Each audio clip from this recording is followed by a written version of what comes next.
Nous rêvons tous, n'est-ce pas, de faire des photos sans appareil comme ça, avec seulement nos mains, et d'avoir toutes les informations sur tout chaque fois qu'on le souhaite. C'est vers ce but que tendent les technologies dites de réalité augmentée. Welcome.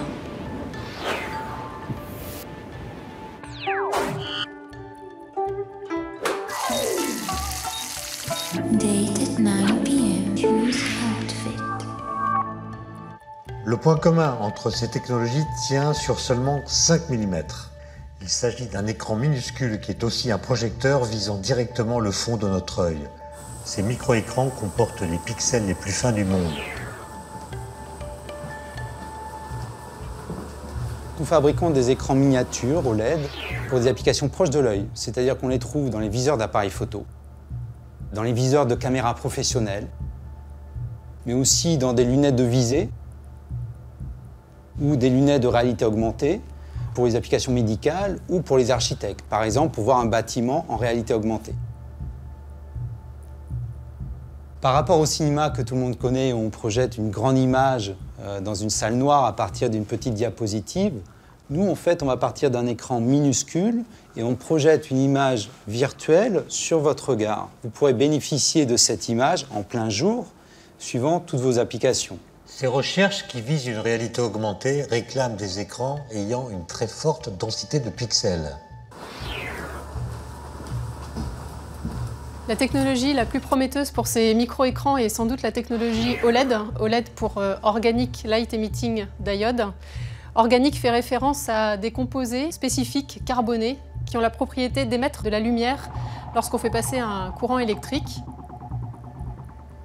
Avec la technologie OLED, c'est chaque pixel de l'écran qui va émettre lui-même sa propre lumière.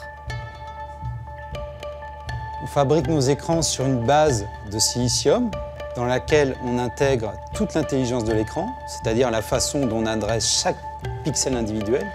Il y a quand même 7 millions de pixels au centimètre carré sur ces écrans, donc c'est une densité d'information très importante.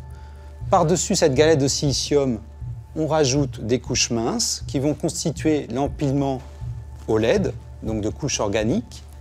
Par-dessus cette couche blanche sont déposés au niveau de chaque pixel des filtres colorés rouge, vert, bleu qui vont permettre d'obtenir un écran couleur.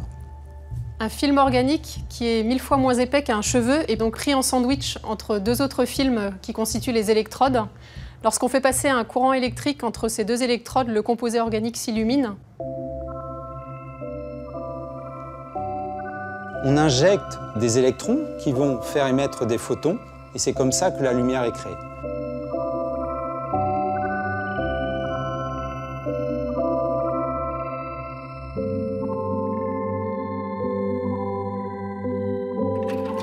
Dans ce petit sandwich de quelques microns d'épaisseur, il y a donc en bas des électrons qui se dirigent vers le haut et qui, en traversant cette couche organique de silicium, émettent des photons, c'est-à-dire de la lumière.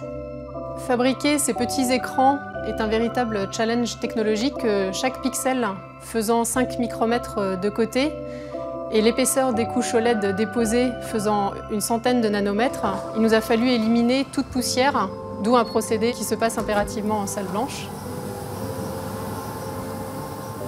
Le second obstacle que nous avons dû surmonter est lié au fait que chaque pixel est très proche des pixels voisins. Il faut donc les isoler électriquement et optiquement grâce à des matériaux spécifiques. Cette technologie a donc l'avantage de pouvoir réaliser des écrans par rapport aux écrans LCD qui sont plus brillants, plus contrastés, mais aussi plus fins et plus légers, tout en consommant beaucoup moins d'énergie. C'est-à-dire qu'on arrive à convertir avec une très bonne efficacité les électrons en photons. Il faut en effet que l'image produite par ces micro-écrans soit visible dans un environnement de plein soleil. C'est pourquoi nous travaillons à les rendre de plus en plus lumineux. Idéalement, chaque électron injecté devrait pouvoir produire un photon. Un grain de lumière pour chaque électron. On atteindrait là le nec plus ultra de cette technologie. D'ici quelques années peut-être, les lunettes de réalité augmentée seront remplacées par des lentilles qui enverront les images directement au cerveau. Actually, I'm vegetarian. Oh, Yeah. really? Because people who want to look good even when they're chased by the police.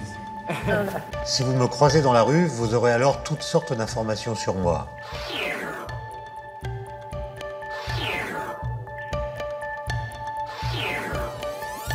Stop! Vous en savez déjà trop. Ces technologies à réalité augmentée peuvent porter atteinte à notre vie privée.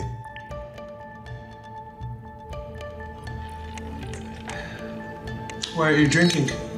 What's that? De plus, elles pourraient aggraver le problème de la fracture numérique. Plus ces nouvelles technologies s'installeront et plus seront marginalisés ceux qui n'en disposeront pas.